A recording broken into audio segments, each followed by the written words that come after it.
السلام عليكم ورحمة الله وبركاته. أعوذ بالله من الشيطان الرجيم. كتاب أنزلناه إليك مبارك ليدبروا آياته وليتذكر أولو الألباب. ووهبنا لداود سليمان نعم العبد إنه أواب. إذ عرض عليه بالعشي الصافنات الجياد. رب اشرح لي صدري ويسر لي أمري واحلل عقدة من لساني يفقه قولي. فالحمد لله رب العالمين والصلاة والسلام على أشرف الأنبياء والمرسلين وعلى آله وصحبه أجمعين. ثم أما بعد فأعوذ بالله من الشيطان الرجيم. قال رب اغفر لي وهب لي ملكا لا ينبغي لأحد من بعدي إنك أنت الوهاب. رب اشرح لي صدري ويسر لي أمري واحلل عقدة من لساني يفقه قولي. آمين يا رب العالمين. Once again, everyone, assalamu alaikum wa rahmatullahi wa barakatuh. This is our final session for Amazed by the Quran, and I'm hoping that Allah Azza wa Jal accepts this effort from all of us and all of you for attending, and that Allah Azza wa Jal increases our relationship with the Book of Allah and brings us closer and closer to Him, and accepts this in every second that we've spent here as an act of worship and service to Him. What I want to share with you in this session, inshallah, is a dua of Suleiman alayhi salam that stands very unique in the Quran, because at first glance it seems like he's asking for something very materialistic. Of course, you know that we ask Allah Azza wa Jalla, رَبَّنَا آتِنَا فِي الدُّنْيَا حَسَنَةً وَفِي الْآخِرَةِ حَسَنَةً وَقِنَا عَذَابَ النَّارِ. We ask Allah for good in this world and good in the next. When we say رَبَّنَا آتِنَا فِي الدُّنْيَا حَسَنَةً وَفِي الْآخِرَةِ حَسَنَةً. In this particular dua, he says, قَالَ رَبِّ اغْفِرْ لِي. He said, Master, forgive me. وَهَبْ لِي مُلْكًا. And grant me, give me the gift of kingdom. لَا يَنْبَغِي لِأَحَدٍ مِّن بَعْدِي. That is not befitting anyone that comes after me. Give me a kind of kingdom that nobody should have after me, roughly speaking. And then إِنَّكَ أَنْتَ الْوَهَّابِ. You're the one who repeatedly gives grand gifts. So now, in this dua, it's a very interesting dua. It's like he's asking Allah, Ya Allah, give me stuff, kingdom, that nobody after me will ever have. Now that seems extremely materialistic. And it seems very unbecoming of, the dua, the kinds of du'as you read from prophets. And so this is something that really has to be tackled and really understood at its core. And I struggled with understanding this dua for some time, because I was very moved by this dua and very inspired by this dua. And I had a lot of crazy thoughts about this dua, but I needed to validate them by studying and seeing if there's anybody in Islamic history that had the crazy thoughts that I did too. And quite a few mufassirun actually wrote similar things that were already on my mind. And when I got to discuss it with some of my teachers and mentors, they came to some very similar conclusions. But in order to understand this dua, the first thing to understand is where it's placed. And that's why the first session of this day that I had the opportunity to cover with you, I gave you a structural overview of Surah SAAD, in which one of its sections, the third section, was dedicated to legacies of prophets. But it's not just talking about prophets, it's specifically talking to prophets as an inspiration to Rasulullah sallallahu alaihi wasallam, number one. And number two, in the context of people that refuse to remember Allah. Because one of the anchors in this surah that keeps coming back is remembering Allah. You remember what Quran, the dhikr? Right? So, and the Prophet ﷺ is now going to be given role models, not only ones who remembered Allah throughout everything, in every circumstance, but also ones that are going to be an inspiration for him on how to remind others of Allah. Now when we talk about this abstract concept of remembering Allah, this is where I want to begin. What does it mean to remember Allah or to engage in remembrance? One of the things I alluded to in my previous talk was remembrance is not just limited to remembrance of Allah. It's also remembering the right thing to do, remembering our role models, remembering their struggles, taking inspiration from them, remembering the gifts of Allah. It's not, remembering what the gifts of people that have done to us, like remembering the favors of your mom when you're about to get angry at her. Just remembering the right thing at the right time. This is also a kind of dhikr. So the Quran is not just dhikr of Allah, it's also dhikr through that of other things that you're going to need. Reminders that you and I need constantly of different kinds of things. Now, having said that, usually when you and I think of dhikr, we think of somebody sitting and doing the adhkar, they're reciting either tasbih or they're reciting Quran and they're praying. They're engaged in some kind of worship. And this is the context in which you and I think about dhikr. And we're going to broaden our horizon in this session. We're going to think about dhikr in much more broader terms as inspired by these ayat of the Qur'an. This is now going to start with the story of Suleiman alayhi salam, which, by the way, interestingly enough, comes right after the following ayah. Kitabun anzalnahu ilayka mubarakun liyadabbaru ayatihi. A book that we have sent down to you that is full of continual and increasing blessings. It keeps on giving you more and more and more and more. The idea of the kitab being mubarak is that when we recite the Qur'an and ponder over the Qur'an, it is actually going to give us more benefits, and it will open up more doors of its wisdom than it did the last time you read it. Hence, لِيَدَّبَّرُوا آيَاتِهِ, so they continually reflect and ponder deeply into its ayat. In other words, the process of reflecting on the Qur'an will never come to an end until the Day of Judgment. Nobody will come along and say, I have extracted everything there was to be extracted from the Qur'an. That is not going to happen. Because it is by definition mubarak. It continues to give more and more and more than what is expected. So there is no such thing as underestimating the Qur'an. There's never going to be a point in my life where I'll say, that surah, I already studied it. I'm already done with that ayah. I already finished this, this juz or this section or this story in the Qur'an. I already know everything there is to know about it. Never going to happen. There are always going to be things that you and I are going to discover about this book. And this is the humility you and I have to have towards the Qur'an. This is ya'lu wa la yu'la alayh. It supersedes, it's not superseded upon. It imposes, it's not imposed upon. And we have to bring, you have to bring that attitude to the Qur'an. It's not like any other book. You can master other books. You can't master the Qur'an. The Qur'an masters you. You don't master the Qur'an. You humble yourself, and I humble myself before Allah's word. So now with this introduction, which is about the Qur'an itself, he says, لِيَدَّبَّرُوا آيَاتِهِ, so they reflect, ponder deeply into his ayat, وَلِيَتَذَكَّرَ أُولُو الْأَلْبَابِ, and people of sound minds, people who deeply like to think, that they make an effort to really remember. This is the introductory ayah before we get into the story of Suleiman alayhi salam, who's the son of who? You remember from the last time?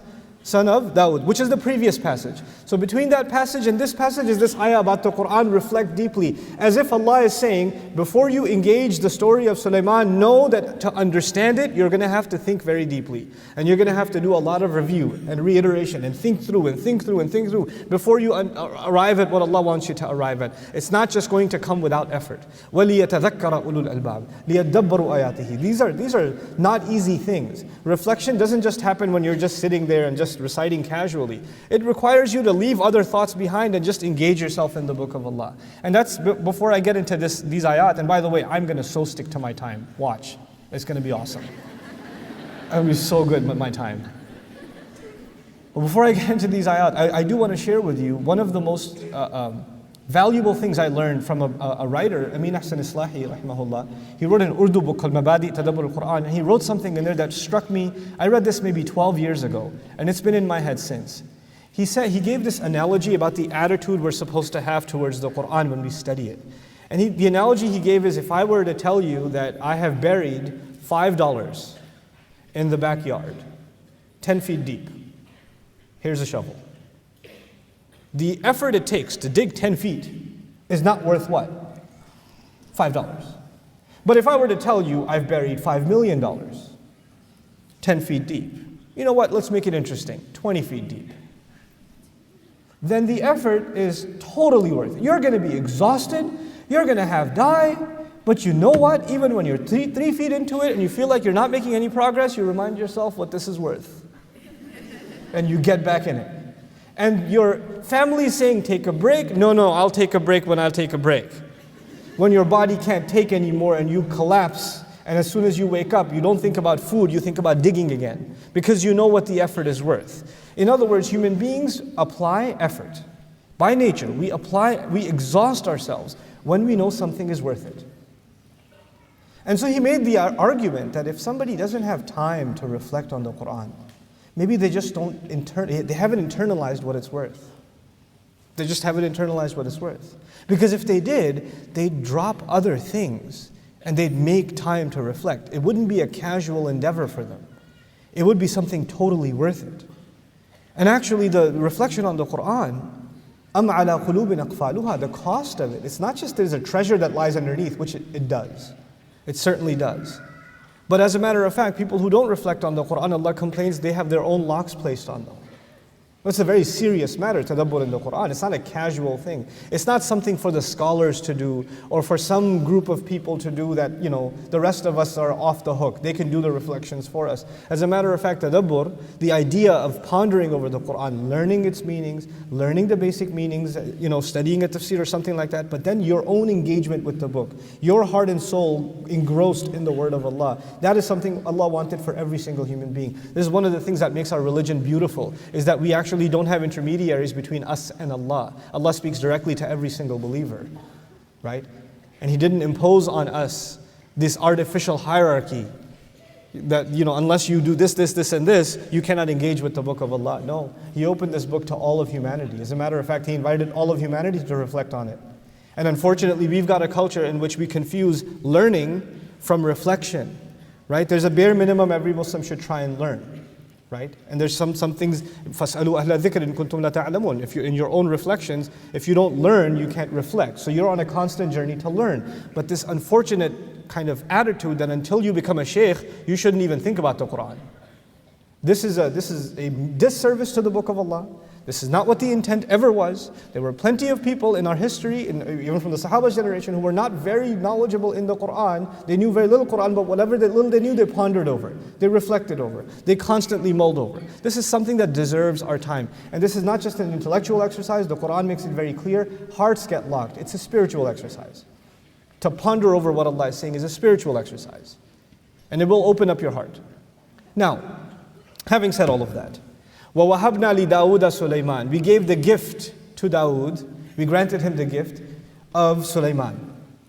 So Allah is saying by the taqdeem li Dawood, that Dawood especially, given the things that he had done and the way that he had carried himself, and we already learned that he became a better and better judge in the previous passage, even though I didn't go through the whole thing.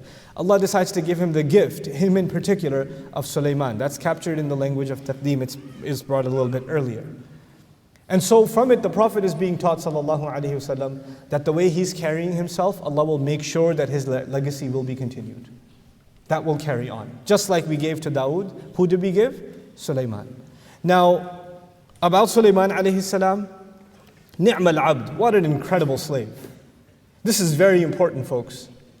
Allah did not say ni'mal nabi, and He doesn't normally praise prophets in this way. It's like a unique praise that Allah gave. Very rarely is this kind of praise given. What an incredible slave. Ni'mal abd. Innahu awwab. And awwab also is actually from a'ib. A'ib is hard to pronounce, but a'ib in Arabic is someone who comes back. Ya'udu qalbuhu, they say. His heart comes back. Awwab, it's called sighatul mubalagha, the one who keeps coming back to Allah repeatedly over and over and over again. In the introduction to Suleiman, we're learning two things in the Quran. Here, we're learning two things. One, that he's an incredible slave. He's not just a slave, ni'mal abd. What an amazing slave of Allah. Allah is proud of this slave of his. Number one. Number two, that his quality that makes him a really amazing slave is his heart keeps turning back to Allah over and over and over and over again. This is a constant practice. This form of Arabic, awwab, fa'al, wahhab, Allah's name Wahhab comes, Allah gives gifts over and over again. Khabbaz, the guy who makes bread over and over again, the baker is called a khabbaz. A qassas is someone who keeps making, who chops up, meaning the butcher, over and over again. So here, awwab, someone who keeps turning back to Allah continually and repeatedly, he does so. This is going to be important because there are certain things said about Suleiman alayhi salam which are found in tafsir, and we respect those opinions, that they never sat, I didn't find them convincing because of the language of the ayah. The ayah itself explicitly never said what was said about Suleiman alayhi salam, nor is there any particular authenticated narration of this sort. But it certainly is found in Israelite literature, Banu Israel's narrations. So we'll get into that story because all of that will lead into that dua that I started with. We have to have that background. إِذْ وَرِدَ عَلَيْهِ بِالْعَشِيِّ الصَّافِنَاتُ الْجِيَادِ. Amazing. By the evening time, or as the evening is about to set in. Al-Ashi is used typically in Arabic for the time between Asr and Maghrib. Day is coming to a close. Around that time, when the day is coming to a close, now this time of day is associated with the end of your work day. In other words, you started your work early in the day, you've been exhausting yourself, and now this is the time between Maghrib and Isha where your work day is finally coming to a close. And by the way, to this day, in most parts of the world, when is there the worst traffic? Al-Ashi. You get in traffic at Asr and you're stuck in traffic until Maghrib. right? The worst traffic jams are at that time because people are heading home from a long day of work, right? So this is describing the end of a long day of work. And at that long day of work, of course, Suleiman, we know he was given a great kingdom. So he's got several governmental affairs to take care of. He's got a massive empire to take care of. He's got huge issues, internal issues, external issues, civil issues and domestic issues, and then on top of that, war issues and other matters to deal with. It's not an easy job that he has to handle. On top of that, he's a prophet, so he's got spiritual matters to take care of for his entire community, not only administrative, governmental matters. So Suleiman is carrying quite a load. It's not an easy responsibility that this man is carrying. And now it's the end of his day. So I'm thinking by the end of his day, he's going to get finally a chance to what? Relax. This is going to be his break. Now he can do a little bit of dhikr. Right? Allah says at this point, what was presented to him, as-safinatul jiyad. As-safin la yakun illa min al-khayl wal-afras alladhi yaqifu ala thalathi qawa'im. I wish I could physically demonstrate this to you, but I don't have 4 legs. And I'm not about to get on 4s. But, horses that are very active, they're called safin. And they're called safin because by definition, safin is actually, it stands on 3 legs, not 4. One of its legs is, I'll do a little demonstration. So one of his legs is up. Like it's kind of like doing the thing. It's like pumping, ready to go. And it's actually a show of loyalty to its master when it poses like that. These are safinat. So they're not just any horses. These are classy Ferrari horses. Okay? That's captured inside the word safinat. And then they say, وَتِلْكَ مِنْ Imam al-Qurtubi says, وَتِلْكَ مِنْ عَلَامَاتِ خِفَّتِهِ الدَّالَّةِ عَلَى كَرَمِ أَصْلِ الْفَرَسِ وَحُسْنِ خِلَالِهِ. Oh my God, so epic. He says this sign that it's on 3 legs and it's kind of pumping its leg and tapping its leg, it actually suggests how swift the horse is. And how it comes from an elite branding. You know how, because this kind of posturing, they do this for expensive horses. Typical horses just stand on 4 legs. But the ones that are taught to posture properly, the ones that are bred in expensive breedings and have higher class breedings, that sort of thing, they're the ones that do this kind of posturing. So it's illustrating that these are some really exotic horses that he's got, that have been presented to him. Then on top of that, وَحُسْنِ خِلَالِهِ, that they're amicable, in other words, they're loyal horses. They're not wild horses, they're ready to serve their master. So now the first word we presented is, it's evening time, or it's almost evening, it's almost Maghrib, and he's being presented these horses, these beautiful horses. And the second description of these horses is al-jiyad, jam'u jawad, wa huwa al-faras dul jawda, ay al-nifasa, or al-nafasa. They say the word jawad, or jiyad is used here. The second quality of them is for very elegant, graceful, beautiful horses. So they are like shiny and like, wow, that's a horse. Jada, from it comes the word ajada, to be good at something in Arabic. From it comes the word jayyid, you may have heard jayyid, good. Or reciting something properly or smoothly, tajweed. Enunciating things. Very defined, cut, the legs and the muscles of the horses are very well cut and defined. So these are really, really nice horses that are now being presented to him. By the way, these safinat, al-jiyad, from the description in the language, it's already clear these are battle horses.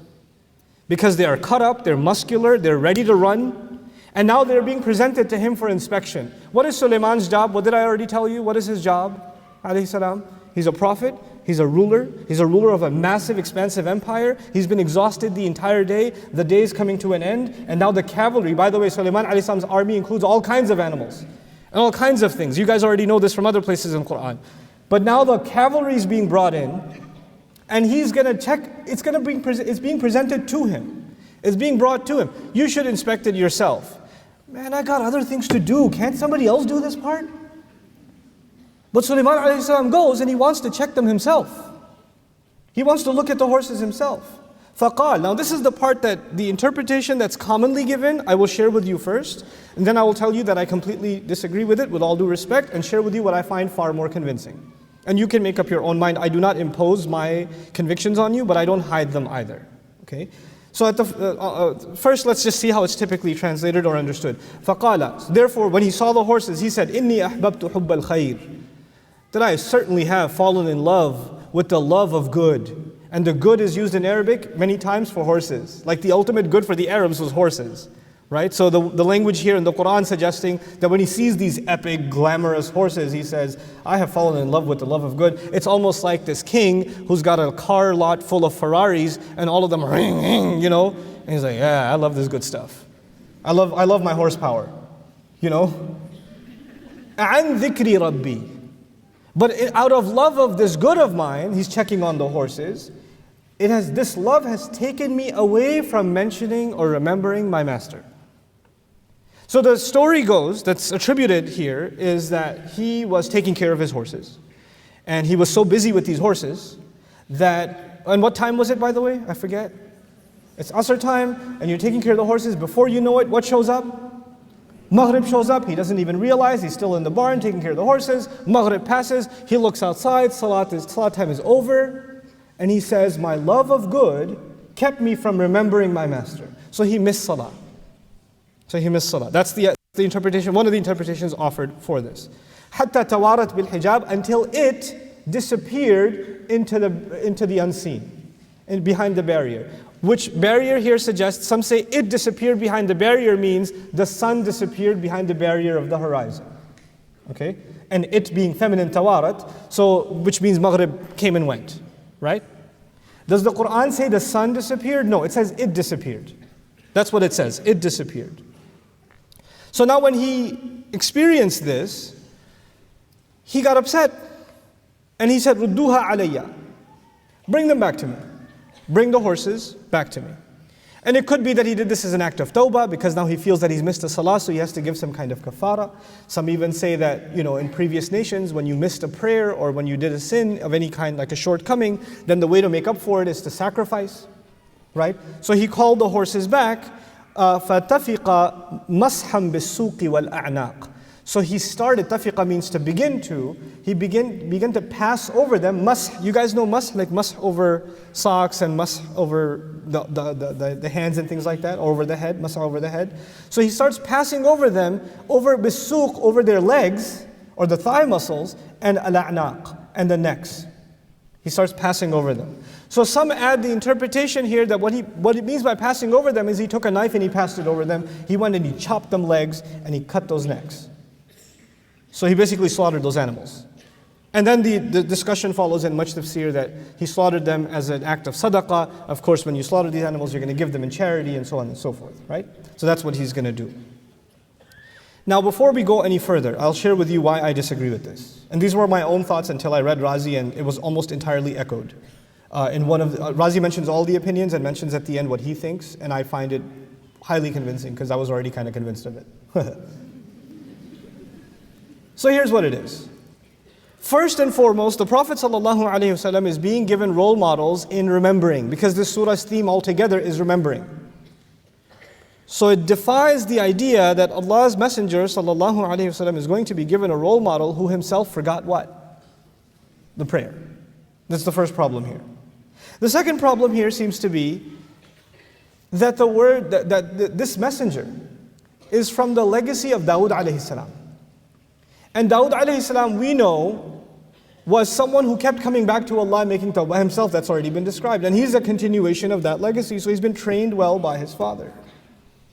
And so Allah says, we gave him the legacy was carried on by the son. Why would this doesn't seem like a very good carrying on of the legacy if the prayer was missed over something like what? Horses. A bigger problem Razi even mentions is, later on, Suleiman will be given even a bigger kingdom. Not just horses. Allah will give him the wind. Allah will give him jinns that can dive deep into the oceans. Allah will give him all kinds of resources that are way beyond the resources that are what? Horses. So if the horses were enough to distract him, then there should be far more distraction now. You understand? Like, that it won't add up. But then there's another problem. It's simply solved. He says, actually, the word an dhikri rabbi, I have fallen in love with the love of good. Here's where things get really, to me, inspirational. I have fallen in love with the love of good here means that Allah has given me these incredible horses, these beautiful, well-bred, muscular, agile horses as resources to do good. Allah has given me good things so I can do good things with them.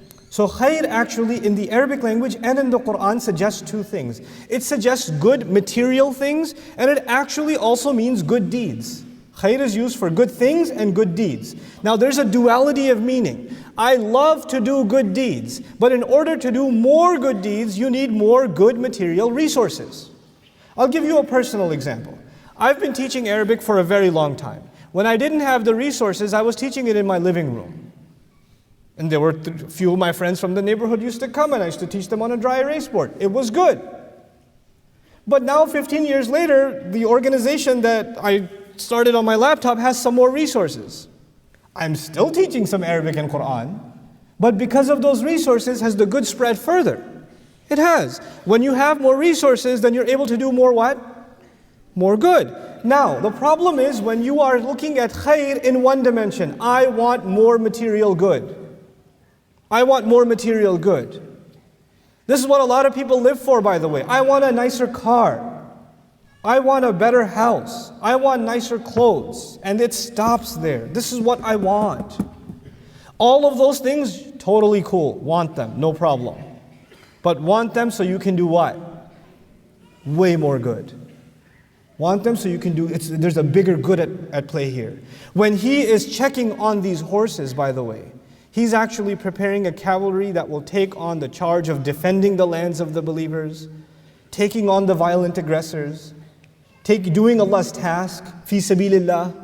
In other words, these horses and taking care of these horses, which seems like a material task, is actually inspired by him wanting to do good for the sake of Allah. So the word an here is, I love taking care of this good stuff inspired by the remembrance of my master. It doesn't take me away from remembering Allah, it actually reminds me more of remembering Allah. Allah has changed our view of accessing material good in the world in this ayah.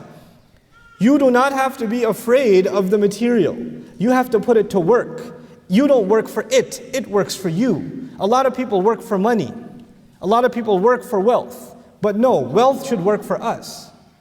Wealth should be used for us. Some people came and asked me, Allah has given me different trials in life. Everybody has weaknesses.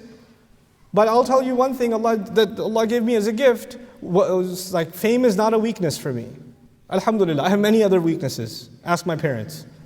They'll tell you, there's a long list. It's really long. My mom could write a book on it. But fame is not one of them. I'm the same guy as I was when I was in the living room teaching on a dry erase board. I'm practically the same guy. And it's problematic sometimes because I'm abrupt and weird, and people see me on YouTube and they think there's this spiritual person or something. I don't know what video you've seen that came across as spiritual, because I virtually make a fool of myself every other video, so I don't know, somebody's cutting those fun parts out or something. And they come and they want me to pat their children's heads and take a blessed selfie so their phone doesn't crack or something. I don't know, but I just am who I am. I make silly jokes and, I say, I'm so disappointed. And I think, welcome to the club. But the reason I'm bringing this up is fame, to me, is actually it's not something you work for, it's something that works for you. And in this case, it should work for the deen. Like if Allah has given me fame, I should put it to work for khair. Use it to do something good. It's not a goal, it's a means to a much bigger goal, the khair itself. These horses are not the goal. They may be beautiful. Horses are beautiful. And they were defined with a lot of beauty. It's not like they're ugly horses. They're really nice horses, Porsche horses. They're really nice horses. But he sees in them a means to a much bigger end. And all of that is inspired by the fact that Allah sometimes gives you and me talent, ability, money, opportunity, investment. He gives us these things. He gives us strengths. He gives us creativity.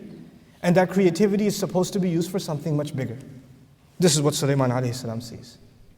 And so he says, I love taking care of these horses, inspired by the fact that using them, I will be remembering my Rabb. And when he's going to do that, عن ذكر ربي حتى توارت بالحجاب, the interpretation there changes again, until they disappeared into the unseen. In other words, he said to the horses, mush, march. And because horses are tested by what? Making them run.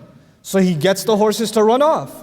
And he sees them way out disappear. And tawarat, the tafa'ul pattern suggests, and that's why the sun is also lesser likely, because tawarrat would have been the word. Tawara is when two or more parties are involved. So horses are racing each other, and together they're disappearing out into the horizon. And the evening time is coming. So the horses have gone off. It's like a race. And as they've gone off, he says, bring them back. I want to see which one of them is tired, which one of them is doing well. رُدُّوهَا عَلَيَّ. Bring them back to me. فَاتَّفِقَ مَسْحًا. Then he starts, now how do you check on a horse? I mean, I don't know much about horses. But we do have a few barns near where I live, because I live in Texas and really have barns. And gun stores. We have gun stores. It's amazing. You know, I don't go to a gun store looking the way I do, but anyway, so yeah. I already got Abdul Nasser going to mountains to deliver supplies. Like, not going to a gun store anytime soon. Anyway, so now he brings the horses back. You know what, you pat them on the neck, right? This is the a'naq. And you kind of pat their legs, and you rub their legs, because the legs are the ones that get tired, they do all the work. This is someone who checks on horses, knows the horses, that's what they do. So he starts patting them on their legs and their neck. He's literally taking care of these horses. Allah is teaching us, when Allah gives you resources, Allah gives you good stuff, you should what? Take care of it. Take care of it. Because you're going to use this to spread Allah's word. You're going to use this to serve this deen. Whatever resources Allah has given you, you take care of them. If you do all of your da'wah on your iPad, keep it clean. Because that's what you do use it for Allah's work.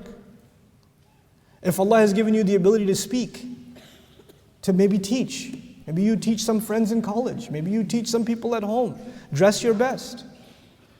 Because you have to be your best when you do Allah's work. Allah didn't give him broken down old horses, like Buick horses. He gave him Ferrari horses. And he took care of them. And he checked on them. Now here's the other part of this. I already started by telling you he's a king, he's a ruler, he's a prophet, he's got a massive expansive empire, he's got internal and external issues to deal with. The kingdom of Suleiman is a very complex problem. So this should be a micro task that is not befitting him. He should get some servant to do this for him. Just make sure it gets done, isn't it? But he realizes something. No matter how big he gets, there are some things that he just still wants to have his hands directly on. He doesn't want to lose sight of who he is. And he doesn't want to lose sight of the fact that no task is insignificant. He wants to leave himself as a role model for his followers because he's also a prophet. And for a prophet, serving Allah is never beneath him. You know, it's like the CEO saying, that's the secretary's job, I'm not going to do that. No. Or the imam saying, that's the janitor's job, vacuuming the masjid. I'm not going to do that. That's beneath me. My job is to give the khutbah and I'm going to leave. I got the VIP tasks, you got the lower end tasks, right? In this ayah, what we're learning is that Suleiman a.s., given the status that Allah had given him, he did not actually make a distinction between the smallest of tasks and the biggest of them. You learned this about Suleiman a.s. on multiple occasions. You know how big his army is, right? And it's got birds, it's got, and birds, if you've ever seen birds flock, they're countless, literally countless. And you find another place in the Quran, he sees the flock of birds, thousands in number, of different species. He says, Mali la ara al-hudud. I don't see hudud. He knows the bird by name. How does he know this bird by name? And how does he know this one bird is missing? Do you understand how meticulous his leadership is? That he checked on this one bird that came late? One bird. I teach class. I used to have 60 students. For 9 months I had 60 students. By the time you're done with 3 months, you know every one of them. You know where they sit. You know who's absent and not absent, but you know some of them, you only recognize them because they ask dumb questions. They ask questions from 2 days ago. I have a question. So when you're expecting it about 7 minutes into the class, you're going to get, I have a question. And you don't get it, then you say, hey, where's Bilal? You only notice them after you had an expectation. But Suleiman's, his insight, his view of his flock, his followers, it's incredible. And so what we're learning here is that you and I are never too big for the little things. We're never too important for the little things. There's no such thing as insignificant. There's no such thing as an insignificant task. If it's important, patting on the neck of a horse and patting its leg is important enough to be put in the Quran as an ayah, come on. That's a pretty big deal. That's Allah's way of teaching that don't belittle the tasks that you do. You know, sometimes you're involved in work for the deen, like you're working for an Islamic organization, a da'wah organization, an Islamic school. There are lots of people that help put this program together, for instance. I'm standing here on this stage with the mic behind me, but there are people that are running cameras, there are people running logistics, there are people checking emails, there are people answering questions, there are people running security, there are people, all these people, and you guys don't see them, you guys just see the guy with the lights on them. But you know what? What they do is not any more or less insignificant than me. It's all one team, it's all one group of people, and to Allah, they're all on stage. Like to you, I'm on stage, but to Allah, they're all on stage. And actually to Allah, some of the people that are in the back babysitting children are maybe far more valuable than me. Because that's how Allah gives value. No task is insignificant. Oh, I'm just a volunteer. No, you're a volunteer. That's a big deal. You understand? There's a significance being given to these resources. Now let's move on. So these horses disappear, he pats them, and now we're learning that Suleiman alayhi salam, at least what we learn now, the day is over. And when the day is over, what you'll expect from any normal human being is they're going to be exhausted. They're going to be completely overwhelmed. I mean, imagine the amount of pressure this man has on him, alayhi salam. And so I'll offer you the interpretation of the next ayah, what I find most convincing, instead of going through all of the opinions. وَلَقَدْ فَتَنَّا سُلَيْمَانَ. We thoroughly tested Suleiman. Suleiman was tested on every front, alayhi salam. وَأَلْقَيْنَا عَلَى كُرْسِيِّهِ جَسَدًا. Literal translation, we threw on his throne or his chair, we threw a body that looks almost like it's lifeless. The interpretation I find most convincing is literally that Allah Azza wa Jal threw him on his throne and he's so exhausted that he can't even get up. He's so burnt out by the work that he has to do. Allah has given him an incredible amount of resources, and he's so enthusiastic about taking care of the smallest task to the biggest task, and that's just humanly really difficult to pull off. That's just way too much responsibility for one person, to the point where he's just collapsing. He can't even stand up. He's just thrown on his chair. And as he lies there, by the way, when you're that exhausted and you're in a position of leadership, that's when you start complaining and go in a bad mood. I'm so tired. I don't have any good help. Nobody even helps with the horses. I've got this front over here, I've got a civil war going on over there, I've got this general who's got this problem, I've got this, got that. And nobody's taking care of business. Instead of complaining, what does he do? He's on this chair, ثُمَّ أَنَابَ, then he repented. He came back to Allah. You know, this is the difference between decent people and indecent people. You have to understand this lesson before we go on. Because this is all working up to that du'a, that one du'a that I want to get to. What is the difference between decent people and indecent people? I'll tell you the example of decent students and indecent students. That's my favorite way to do this. A decent student and an indecent student both take the same test. They both fail. They both failed. The decent student comes up and says, Ustaz, I should have done my homework. I should have been reviewing from a week. I had these questions and I got lazy and I didn't ask and I didn't seek the extra help and I crammed and I tried to study 2 hours before the exam, and that's why I failed. The indecent student comes up and says, you know, this curriculum is very complicated. Also, the hours are very inconvenient. I mean, my fajr starts at 9 a.m., you know, and you guys start at 8 a.m., which is like the Hajj time, you know. Also, where I'm sitting in the class is very inconvenient because there's a really skinny guy on this side, a really fat guy on this side, and it's just awkward for me. And, you know, and it's Texas, it's really hot. And also, Ustad, sometimes you're really boring. And that's why I can't pay attention. And also. They both failed. One of them comes forward and says what? It was my fault. The other one comes forward and says what?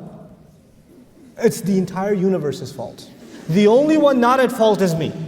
Everything else was wrong. You understand? Now I'll give you another example of decent and indecent people to understand this. You did your very best. You did your very best. You put every ounce of effort in, for example, putting a program together. Right? You did the advertising, you did the marketing, you did the logistics, you did the paperwork, you did this, you did every dot was you cross, every T was crossed, every I was dotted, every single detail was taken care of, and yet the program got canceled. It didn't work out. Decent people, who do they blame? Even though they did everything right, you know who they're going to blame? Themselves. I must not have done something right. They blame themselves. Indecent people, everybody else. Is Suleiman alayhi salam exhausted?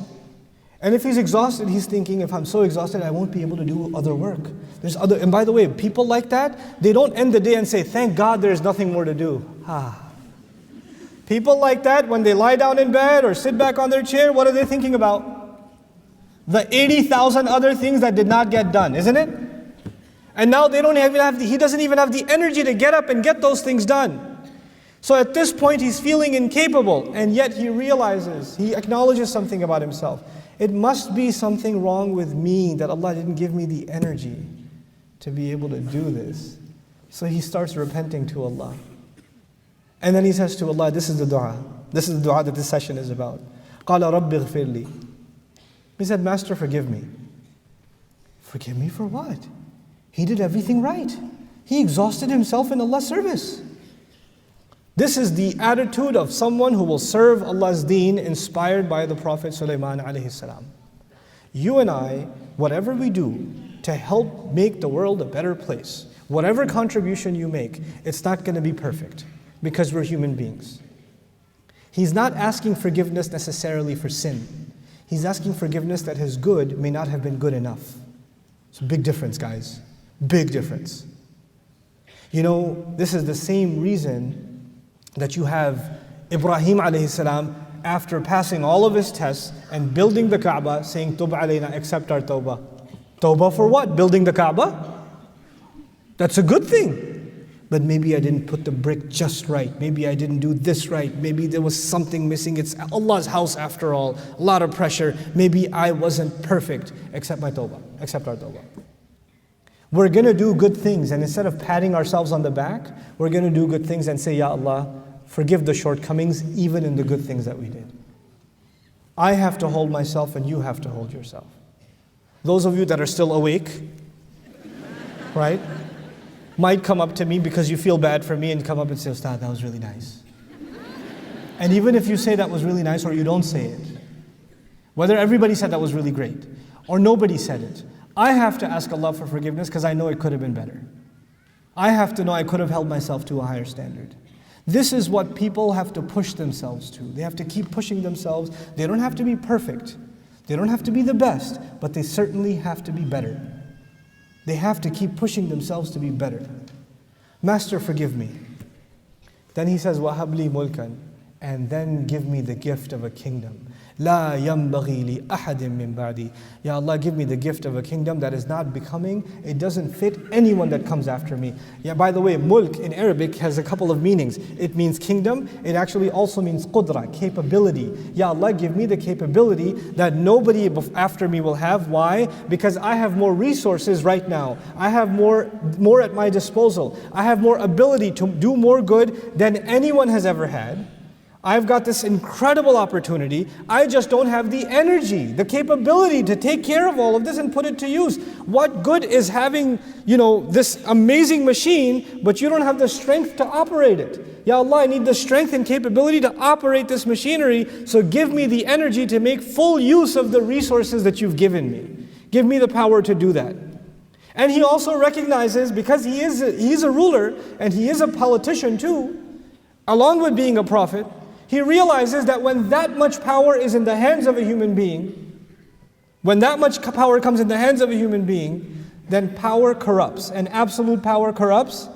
Absolutely. So Ya Allah, even though you are going to give me a lot of these resources, I am not hoping that these resources continue and you pass it down to somebody else, because in the wrong hands, those same resources will produce all kinds of corruption on the earth. This same machinery that's going to be used for good, those same horses that are going to be used to serve a good cause, can also be used to spread evil on the earth. True or no? So Ya Allah, I'm fully aware of the fact that power by itself is no good. Khair in one of its meanings, material good is no good. Khair only when it's going to come along with someone who will put it to good use. That's when it's good. Science by itself is no good. Science kills people. Science produces nuclear bombs, chemical weapons. But science in the right hands can produce cures. Science in the right hands can produce agriculture that generations haven't seen in certain lands. So he recognizes this and says, Ya Allah, give me, because he's a prophet, give me something that's not going to be given after me. And he recognizes the corruption that's spreading in his land. He doesn't want anybody else to have this, because he doesn't see anybody else capable of handling it. It's similar to Zakaria alayhi salam, who says, وَإِنِّي خِفْتُ الْمَوَالِيَ. I fear the ones who are going to take over after me. They're not qualified. They're just not going to be able to handle it. It's going to go bad. So he says, Ya Allah, fit me to this. Then the other meaning of this that I want to emphasize, and inshallah ta'ala, I'm near my close. And that is, Ya Allah, I want a kingdom that is suited to my capabilities. Give me the resources that match my talents. Meaning, يَنْبَغِي لَا يَنْبَغِي لِأَحَدٍ مِّن بَعْدِي means, basically customize my kingdom to me. What I'm capable of handling. Ya Allah, don't give me resources that are beyond my capability. Then I'll feel bad that I had this stuff and I couldn't put it to work. You need to give me things that I can actually handle. I ask your forgiveness that I'm not capable of more. But give me what is within my capacity, within my capability. لَا يَنْبَغِي لِأَحَدٍ مِّن بَعْدِي. You're the one who keeps on giving gifts over and over and over again. This is an incredible dua in which you and I are learning to ask something from Allah. Ya Allah, you and I, each of us would ask, Ya Allah, you have given me certain talent, certain opportunity. You have given me certain capability. You have given me certain wealth. Now Allah, give me the strength, the will, the moral will, the spiritual strength to put this stuff to good use in a way that is fitted perfectly for me. You know what that also tells you? The good that I'm going to do, I cannot compare with the good that you're going to do. What Allah gave you is not the same as what Allah gave me. And so the way you're going to put your goodness to work is not the way that I will put my goodness to work. And there is no comparison. It's not for anybody else, it's for you. لا ينبغي لأحد من بعدكم. يعني بعد بمعنى دون هنا كذلك. No, other than me, it's not for anybody else. I'm just asking for myself. We're learning in this dua that we don't ask Allah for things that other people have. We ask Allah for things that are best for ourselves. Don't live a life of comparison. Don't live a life of comparison. Get Allah to give you what is right for you. وَلَا تَتَمَنَّوْا مَا فَضَّلَ اللَّهُ بِهِ بَعْضَكُمْ عَلَى بَعْضٍ. Don't wish for things that Allah has given other people preferences over you. Sometimes Allah gives other people things that He doesn't give you. But you will have to ask Allah from within what He has given you. Give me something that I can put to work like nobody's business. لا ينبغي لأحد من بعدي. It's so powerful. It's so beautiful. In this incredible passage, we're learning to break something. I don't like this attitude at all. I think it's poisonous. The poisonous thing is, I don't want dunya, I just want deen. Where did you get this idea? I don't want dunya, I just want deen. And what does that even mean? Well, I just want to do something for the akhirah. I just want to pray. When he was doing dhikr, what was his dhikr? Patting on horses and watching them race. That was a spiritual exercise for him, was it not? What are we learning? We're learning that engaging in this world and excelling in this world for the right reasons is deen. Engaging in this world. One of the most inspirational places in the Quran that I can't get over is even the ayah of dain, the ayah of loans, the longest ayah in the Quran, business transactions. Business transactions. You don't get more materialistic than business transactions, people. And yet the guy who knows how to write the loan contract, فَلْيَكْتُبْ مِمَّا عَلَّمَهُ اللَّهُ. He should write based on what Allah taught him. Allah didn't teach him. He learned how to write business contracts from the people who taught him how to write business contracts. And it's not a spiritual education. It's an education in finance and accounting. And Allah calls it, Allah taught him. The same verbiage that's used for Allah teaching the Quran. مِمَّا عَلَّمَهُ اللَّهُ فَلْيَكْتُبْ. He gave nobility to even someone who learned business transactions. as something spiritual if it's done for the right reasons. We don't separate worldly life from spiritual life in this Islam. We don't. We submit our worldly life to a higher goal. We excel in this worldly life for a higher goal. Your career should mean something more than just putting food on your table. Your educational aspirations, the young people that are sitting here. What is your life going to be worth? What do you want to do with your life? Oh, I like photography. Why do you like photography? What are you going to do with photography? You can like photography, but have a vision, have a purpose. That is khair. I kind of like it. Not good enough. Give me something real. Produce something. Have a vision for something. Ask Allah to give you capability to actualize your strength, your talents. And so, having said this, I want to tell you what Allah did for him. He says, فَسَخَّرْنَا لَهُ الرِّيحَ. We subdued the wind for him. تَجْرِي بِأَمْرِهِ. That flows whenever he commands. He tells the wind to flow, it flows. رُخَاءً. Softly and swiftly. حَيْثُ أَصَابَ. Whichever specific direction he wants it to go. Not only does he have an army, he also has a navy. When you have a navy, you have these major ships. And back then they don't have engines. So how does the ship sail? With the sails, right? And if the wind is going in the wrong direction, it's much harder to sail. He can actually tell the wind, 45 degrees, due north. And it's going to go exactly where it wants him to go. And then he reaches a point where they want to fish. And the waters are turbulent, because of the wind. He can just tell the wind to what? Stop, we're parking here. And he can turn the middle of the ocean into a parking lot. And now the ships stop calmly because the winds have stopped. And when he does this, Allah says, not only did I give him power over the wind, وَالشَّيَاطِينَ, devils, not jinn, he used shayateen, meaning evil jinns, that otherwise would have been rebellious against him. He gave him power over shayateen, that he could take them out in the middle of the ocean and then make them dive for him and collect pearls and whatever treasures from the bottom of the ocean. And of course it's convenient for him to send them down there because the ships are parked up there. That's already been captured in the wind. So, بَنَّاءٍ وَغَوَّاسٍ كُلَّ بَنَّاءٍ وَغَوَّاسٍ. All kinds of construction is being done because of these jinn resources. And they're diving deep and finding all kinds of treasures. وَآخَرِينَ, and by the way, some jinns didn't want to cooperate, and the other ones, مُقَرَّنِينَ فِي الْأَصْفَادِ, they're chained up. So anybody who doesn't want to play ball with Suleiman alayhi salam gets locked up. He's got all kinds of resources. And then Allah describes at the end of it all, هَذَا عَطَاؤُنَا. This is our gift. This is our grant. فَمْنُن. Give it to whoever you want. Use it freely. Don't be cheap with it. Now we're learning that when Allah gives you resources, you don't hold them back and say, no, we need to conserve it for the next 10 years. فَمْنُن. Give, grant. When you see an opportunity to do good, invest in people, invest in resources, invest in institutions.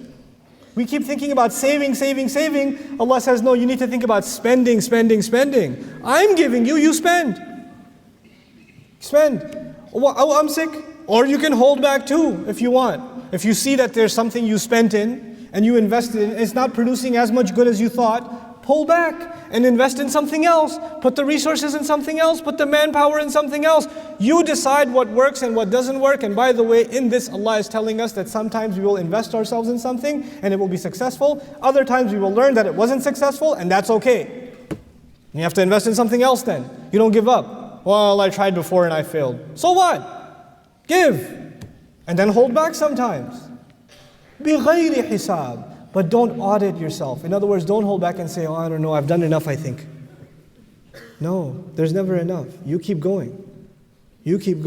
And when we have this attitude, if Allah can submit the winds and the ocean and the shayateen for Suleiman alayhi salam, I'm telling you, Allah gives resources beyond your imagination. Resources are not a problem for Allah. Wealth and resources and capability, physical capability, will never be a problem for this ummah. It will never, ever be a problem for this ummah. The only problem for this ummah will be its willpower to do the right thing. That's the only problem that's going to be there. One half of khair One meaning of khair is the material good. The other meaning of khair is the goodwill and the good deeds. That's where the problem lies for this ummah. Our intention to do good. Our will and our drive to do good. When you have that, you watch the wealth and the resources just come. It'll just come. Because you didn't want it. You wanted the good. That was just a stepping stone to get to the good. That's all it was. And when Allah sees that in you, He opens the doors of rizq. وَإِنَّ لَهُ عِنْدَنَا لَزُلْفَى وَحُسْنَ مَآبٍ.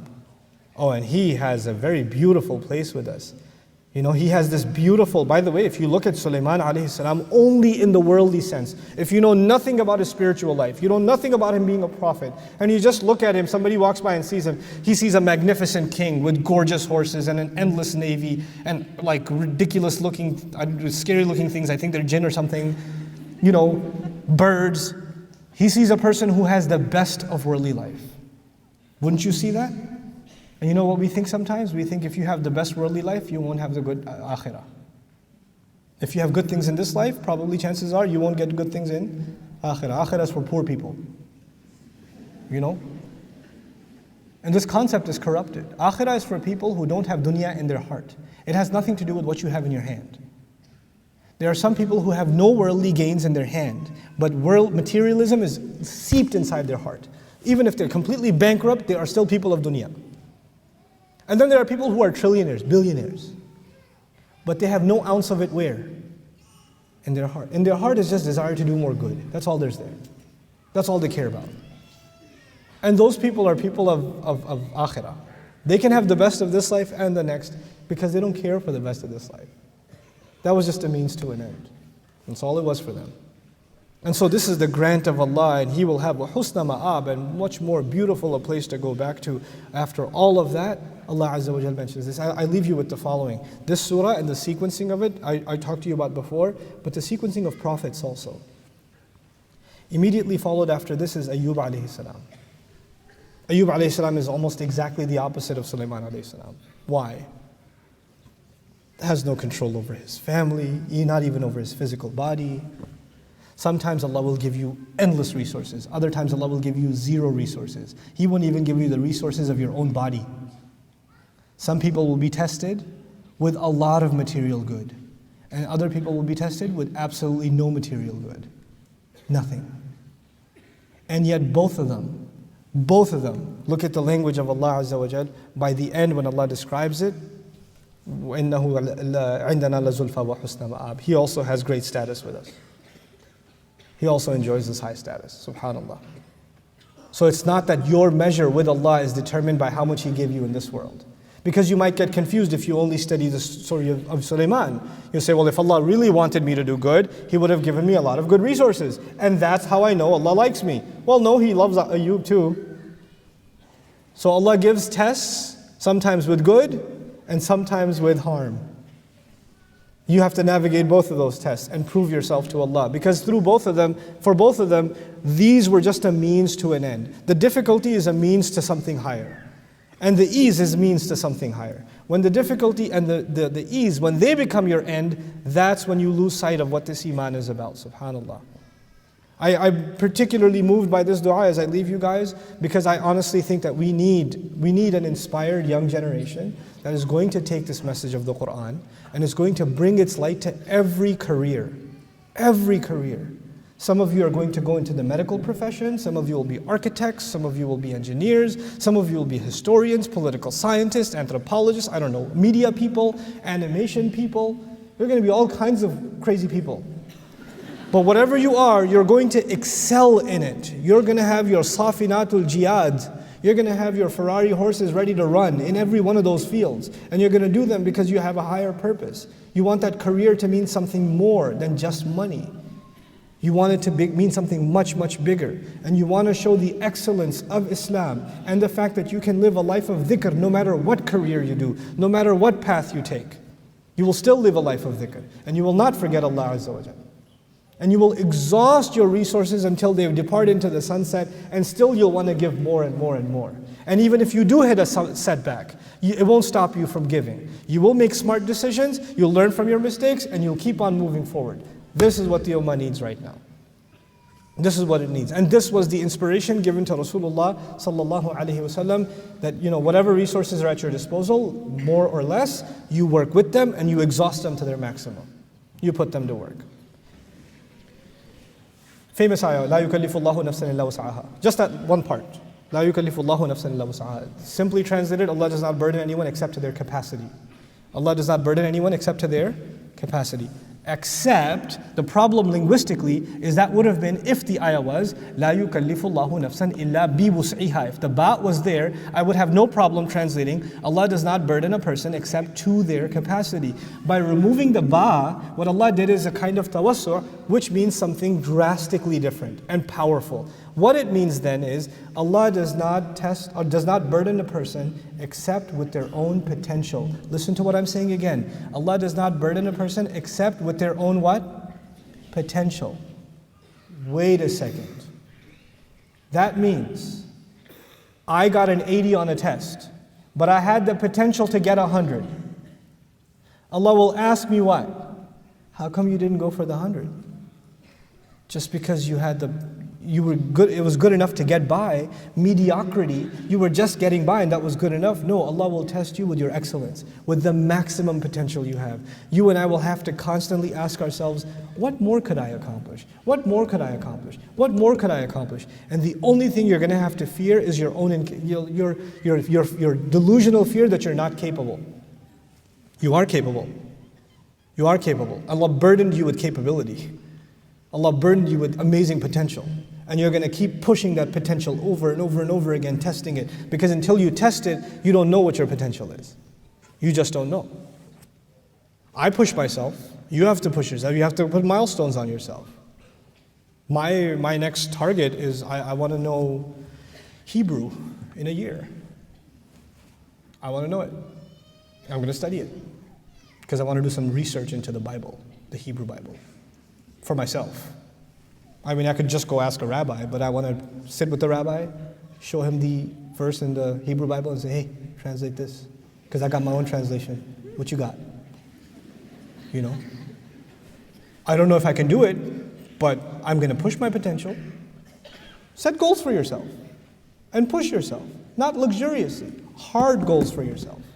In your spiritual life, memorizing Quran, in your prayer, in your dietary habits, everything. You have to excel in everything. Muslims have to excel in everything. Suleiman alayhi salam could not be doing what he does if he wasn't in great shape. If he was eating rice and oily food all day, he would not be taking care of battle horses.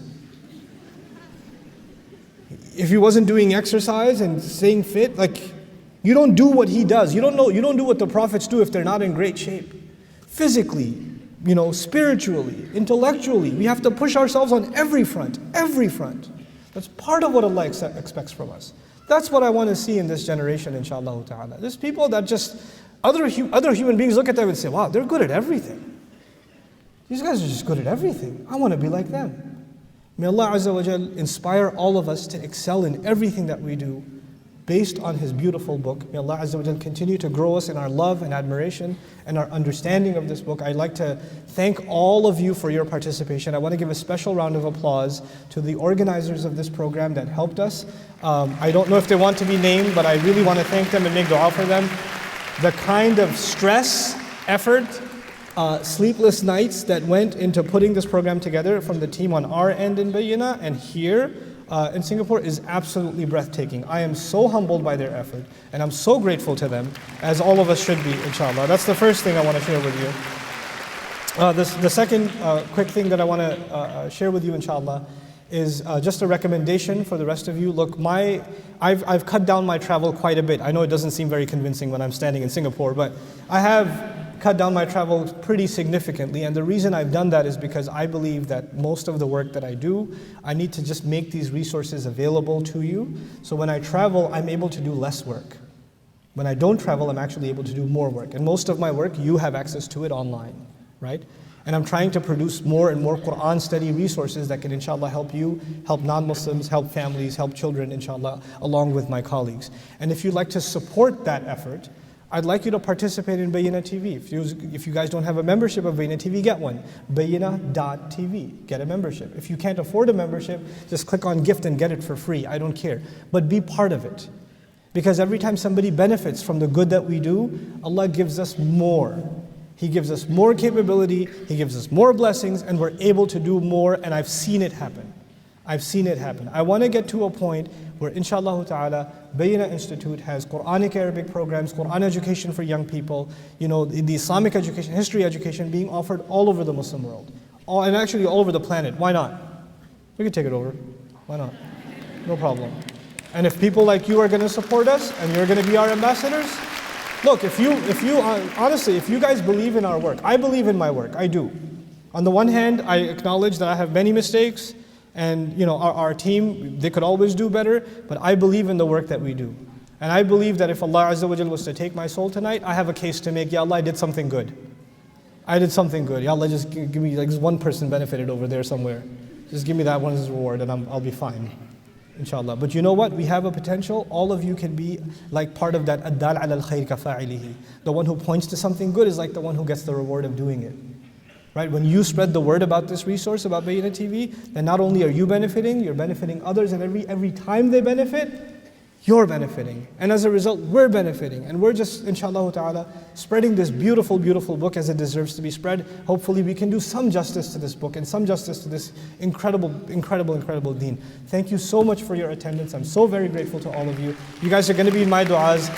Jazakumullahu khairan. Assalamu alaikum wa rahmatullahi wa barakatuh.